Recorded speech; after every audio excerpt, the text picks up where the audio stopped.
पूर्व प्राचार्य थी और अभी सुपर एनुएशन में मेरा काम चल रहा है। रिटायरमेंट 30 जून को है। तो आज का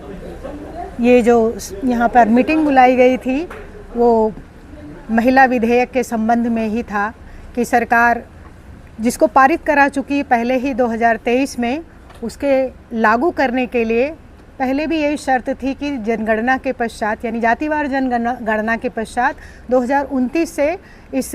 नियम को लागू किया जाएगा और लोकसभा और राज्य की विधानसभाओं में 33% आरक्षण महिलाओं को मिलेगा, ताकि शासन में नियम निर्माण करने में उनकी भागीदारी बढ़ सके और जो भारत के 2047 में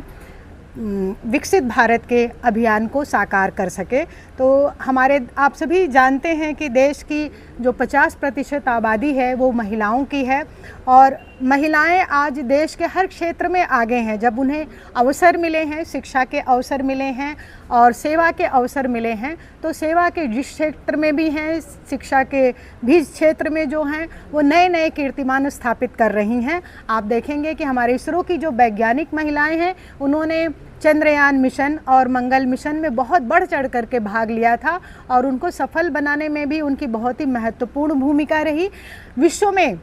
5% महिलाएं पायलट है, लेकिन हमारे भारत में 10 से 15% महिलाएं जो हैं वो विमान उड़ाने का कार्य कर रही हैं। यही नहीं, वो लड़ाकू विमान भी उड़ाने का कार्य कर रही हैं। वो रक्षा के क्षेत्र में, वो शिक्षा के क्षेत्र में, वो सेवा के क्षेत्र में, नर्सिंग के क्षेत्र में, समाज निर्माण के क्षेत्र में और जो स्वयं सहायता समूह हैं छोटे छोटे, जिन पर हमारे भारत के ग्रामों का विकास निर्भर करता है, उनको चलाने में बहुत ही सक्षमता के साथ उभर करके आज के